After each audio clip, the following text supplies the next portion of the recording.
En fait, on parle très peu du fait que quand on parle des Black Panthers, les gens tout de suite en tête, ils ont le gros afro, les manifestations avec les...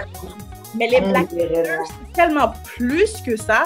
Déjà, la grande majorité des membres des Black Panthers, c'était les femmes. Donc, ce que vous voyez dans les films ou bien dans les vidéos, les hommes dans la rue avec leurs fusils, ça, c'est juste la pointe de l'iceberg, je vous dirais. Parce que l'objectif du Black Panther, c'était by us, for us, aider les familles qui ne pouvaient pas se nourrir, aider des familles qui ne pouvaient pas envoyer les enfants à l'école, etc., etc. Donc, c'était beaucoup plus social que juste le fait qu'on veut avoir des guns puis on veut marcher. C'était organisé. Exactement, c'était s'organiser.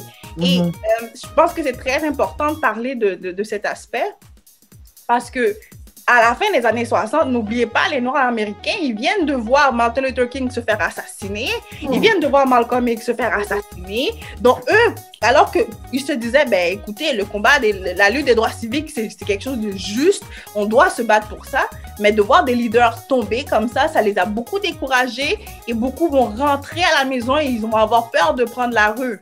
Donc, un mouvement noir sort de nulle part et disent non, Black is beautiful. Donc, ils reprennent les phrases de Malcolm X, ils reprennent les phrases de King, de dire non, Black is beautiful, puis vous n'avez pas à vous cacher. On n'est pas une maladie, on n'est pas un virus dans ce pays. On a le droit d'être ici, nous sommes chez nous. Donc, je pense que les gens, ils oublient cet aspect de pourquoi les Black Panthers étaient si importants à ce moment précis-là.